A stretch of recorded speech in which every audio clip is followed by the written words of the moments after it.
ತಮಿಳುನಾಡಿನ ಹೃದಯ ಭಾಗದಲ್ಲಿರುವ ತಂಜಾವೂರು ನಗರವು ತನ್ನ ಸಾಂಸ್ಕೃತಿಕ ವೈಭವ, ಕಲಾ ಪರಂಪರೆ ಮತ್ತು ಆಧ್ಯಾತ್ಮಿಕ ಸೌಂದರ್ಯಕ್ಕಾಗಿ ಪ್ರಸಿದ್ಧವಾಗಿದೆ.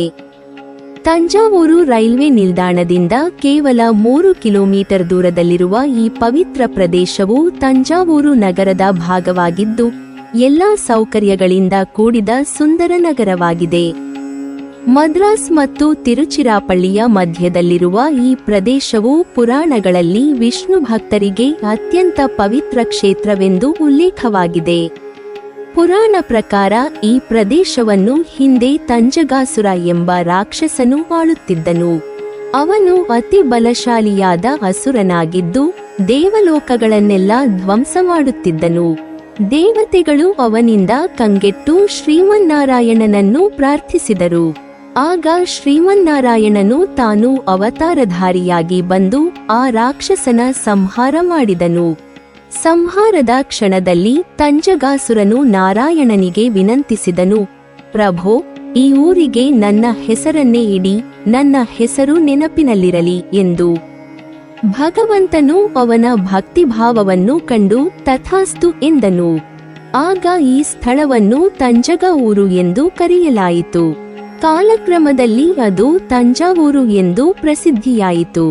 ಹೀಗಾಗಿ ತಂಜಾವೂರು ಎಂಬ ಹೆಸರಿನ ಮೂಲವು ದೈವಿಕ ಕಥೆಯೊಂದರ ಸ್ಮರಣೆಯಾಗಿದೆ.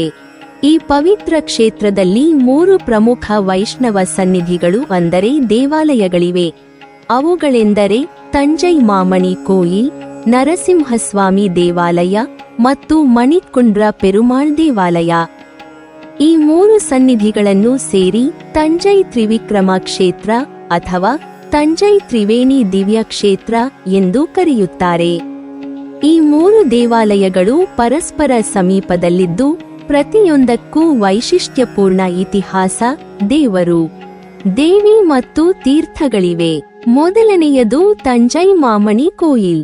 ಇಲ್ಲಿನ ಮೂಲ ದೇವರು ನೀಲಮೇಘ ಪೆರುಮಾಳ್, ಅಂದರೆ ನೀಲಮಣಿಯಂತೆ ಕಪ್ಪು ನಿಳು ಬಣ್ಣದ ಶ್ರೀ ಮಹಾವಿಷ್ಣು. ತಾಯಾರಾದ ದೇವಿ ಸೆಂಗಮಲವಳ್ಳಿ ತಾಯಾರ್, ಕೃಪೆಯ ರೂಪಿಣಿ.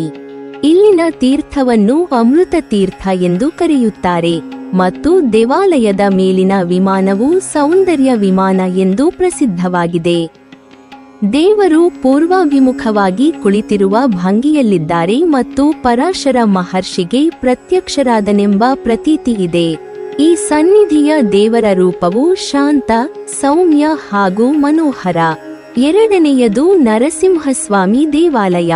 ಇಲ್ಲಿನ ಮೂಲ ದೇವರು ಬೃಹತ್ ನರಸಿಂಹಸ್ವಾಮಿ, ಅಂದರೆ ಭಗವಂತನ ಮಹಾ ಉಗ್ರರೂಪ. ಇಲ್ಲಿನ ತಾಯಾರ್ ತಂಜೈ ನಾಯಕಿ, ಕರುಣೆಯ ತಾಯಿ. ಈ ಕ್ಷೇತ್ರದ ತೀರ್ಥಗಳು ಸೂರ್ಯ ಪುಷ್ಕರಣಿ ಮತ್ತು ಶ್ರೀರಾಮ ತೀರ್ಥ. ವಿಮಾನವನ್ನು ವೇದ ಸುಂದರ ವಿಮಾನ ಎಂದು ಕರೆಯುತ್ತಾರೆ. ದೇವರು ಪೂರ್ವಾಭಿಮುಖವಾಗಿ ನಿಂತಿರುವ ಭಾವದಲ್ಲಿ ಭಕ್ತರಿಗೆ ದರ್ಶನ ನೀಡುತ್ತಾನೆ. ಈ ಸ್ಥಳದಲ್ಲಿ ಭಗವಂತನು ಮಾರ್ಕಂಡೇಯ ಋಷಿಗೆ ಪ್ರತ್ಯಕ್ಷನಾದನೆಂಬ ನಂಬಿಕೆಯಿದೆ. ನರಸಿಂಹನ ಈ ಸನ್ನಿಧಿ ಶಕ್ತಿ ಮತ್ತು ರಕ್ಷಣೆಯ ಸಂಕೇತವಾಗಿದೆ. ಮೂರನೆಯದು ಮಣಿಕುಂಡ್ರ ಪೆರುಮಾಳ್ ದೇವಾಲಯ. ಇದನ್ನು ಮಣಿಕುಂಡ್ರ ಎಂದು, ಮಣಿಕೋಣ್ ಪೆರುಮಾಳ್ ಕೋಯಿಲ್ ಎಂದು ಕರೆಯುತ್ತಾರೆ. ಇದು ಮೊದಲನೆಯ ಸನ್ನಿಧಿಯ ಸಮೀಪದಲ್ಲಿಯೇ ಇದೆ. ಇಲ್ಲಿನ ಮೂಲ ದೇವರು ಮಣಿಕೋಣ್ ಪೆರುಮಾಳ್, ತಾಯಾರ್ ಅಂಬುಜವಳ್ಳಿ ತಾಯಾರ್, ತೀರ್ಥ ಶ್ರೀರಾಮ ತೀರ್ಥ ಮತ್ತು ವಿಮಾನ ಮಣಿಕುಡ ವಿಮಾನ. ಇಲ್ಲಿಯೂ ದೇವರು ಪೂರ್ವಾಭಿಮುಖವಾಗಿ ಕುಳಿತಿರುವ ಭಂಗಿಯಲ್ಲಿದ್ದು ಮಾರ್ಕಂಡೇಯ ಋಷಿಗೆ ಪ್ರತ್ಯಕ್ಷನಾದನೆಂಬ ಪ್ರತೀತಿ ಇದೆ.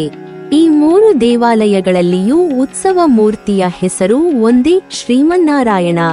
ಅಂದರೆ ಈ 3 ಸನ್ನಿಧಿಗಳ ದೇವರುಗಳು ಸ್ವರೂಪದಲ್ಲಿ ಭಿನ್ನರಾಗಿದ್ದರು, ತತ್ವದಲ್ಲಿ ಒಂದೇ ಪರಮಾತ್ಮನ ವಿಭಿನ್ನ ಪ್ರತ್ಯಕ್ಷ ರೂಪಗಳು.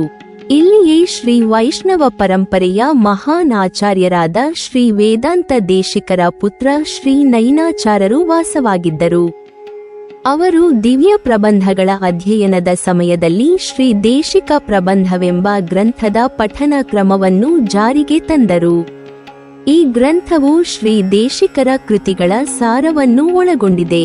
ಅವರ ನಿಯಮ ಪ್ರಕಾರ ಈ ದೇಶಿಕ ಪ್ರಬಂಧವನ್ನು ಎಲ್ಲಾ 108 ದಿವ್ಯ ದೇಶಗಳಲ್ಲಿಯೂ ಪಠಿಸಬೇಕು ಎಂಬ ಸಂಪ್ರದಾಯ ನಿರ್ಮಾಣವಾಯಿತು. ಹೀಗಾಗಿ ತಂಜಾವೂರು ಕ್ಷೇತ್ರವು ಕೇವಲ ದೇವರ ದರ್ಶನದ ಸ್ಥಳವಲ್ಲ, ಶ್ರೀ ವೈಷ್ಣವ ಸಂಪ್ರದಾಯದ ಗ್ರಂಥ ಪಠನ ಮತ್ತು ತಾತ್ವಿಕ ಸಂಸ್ಕೃತಿಯ ಕೇಂದ್ರವೂ ಆಗಿದೆ. ತಂಜಾವೂರಿನ ಈ 3 ಸನ್ನಿಧಿಗಳ ವಿಶೇಷತೆ ಎಂದರೆ ಎಲ್ಲವೂ ಪರಮಾತ್ಮನ ವೈವಿಧ್ಯಮಯ ರೂಪಗಳ ಸಮನ್ವಯ. ನೀಲಮೇಘ ಪೆರುಮಾಳನ ಶಾಂತ ಸ್ವರೂಪ, ನರಸಿಂಹನ ಉಗ್ರರೂಪ ಮತ್ತು ಮಣಿಕೂರ್ಣ್ ಪೆರುಮಾಳನ ದಯಾಮಯ ಸ್ವರೂಪ, ಇವುಗಳೆಲ್ಲವೂ ಒಂದೇ ನಾರಾಯಣನ ವಿಭಿನ್ನ ದಿವ್ಯ ಪ್ರಕಾಶಗಳಂತೆ ಪ್ರಕಾಶಿಸುತ್ತವೆ. ಈ ಕ್ಷೇತ್ರವನ್ನು ದರ್ಶಿಸುವ ಭಕ್ತರು ಶಾಂತಿ, ಧೈರ್ಯ, ಜ್ಞಾನ ಮತ್ತು ಐಶ್ವರ್ಯವನ್ನು ಪಡೆಯುತ್ತಾರೆ ಎಂಬ ನಂಬಿಕೆಯಿದೆ.